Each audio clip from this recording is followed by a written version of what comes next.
he does not take a lot of bad shots. You know, when you think about him, he's getting everything near the basket. He doesn't shoot jump shots. He just uses that high-rise ability. In that regard, he's a lot like Derek Brown, who, at least early in his career, who got everything on dunks.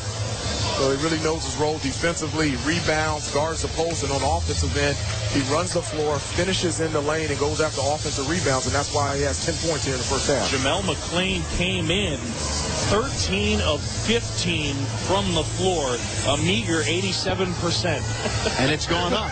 It's gone up. That's nice. Hey, there's guys out here without any defense in a layup line and not shoot a higher percentage. But I don't think, it's my guess now, if Indiana were to get Jordan Crawford eligible, he's a terrific talent.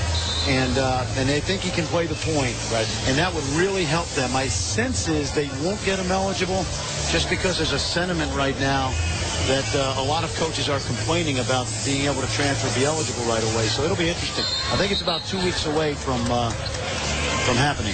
USC, by the way, will get Marcus Johnson available, the UConn transfer, after the first semester, about mid-December. So Tim Floyd will get some help, just not from Alex Stevenson. Here in San Juan, it is Xavier by 6, and the transfer Jamel McLean has been a large part of the story for the Musketeers' success.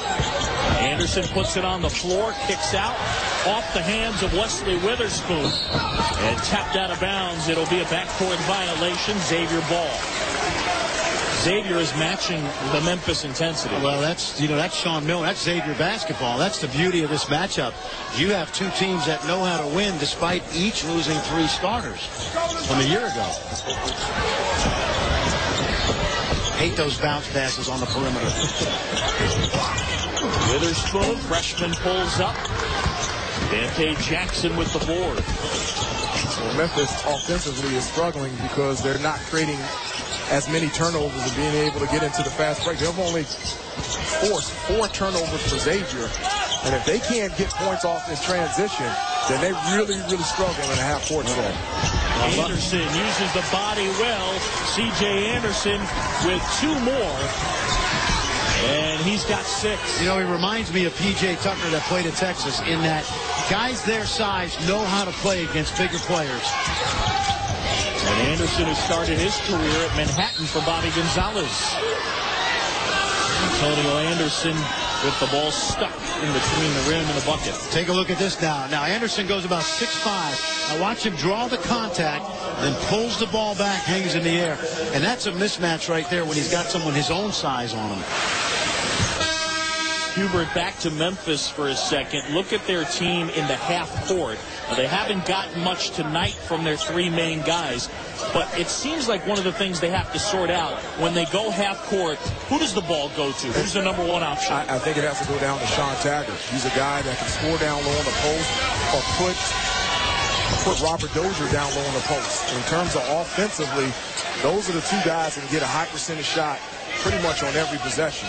Then you work the ball through them and then work it back out. That dribble, drive, motion offense is great only if you have guys that are shooting from the outside. That's what completes that offense. And if they're not knocking down threes and getting in transition, they're going to struggle offensively. And I think the thing they really are going to have to worry about this year, Hubert, and UMass did this on the first game, was play off their perimeter guys and take away the dribble drive and crowd guys like Taggart and Dozier, because I agree, those are the most likely guys that can put a lot of points on the board for you. UMass would have won that game, but they had 24 turnovers. That's the only thing that saved them, because Memphis shot 2 of 19 from 3-point range. This is a new rule this year, or at least an emphasis on an old rule. It's an absolute if the defender trips the offensive man with the ball, even if it's accidental. Because the prevailing thought is you're putting the offensive player at a disadvantage. So even though John Calipari knows that it didn't happen on purpose, the other absolute is 2 hands on the ball handle or automatic foul. 1-and-1 here. 18 fouls on Memphis, 9 on Xavier. And that free throw short from Dante Jackson. Witherspoon aggressively to the rim. Taggart, good board. And he's fouled. Sean Taggart grabbing the board. Maybe didn't need to put it on the floor with that quick power dribble, but he's fouled, and he will shoot 2 when we return. Xavier leading Memphis by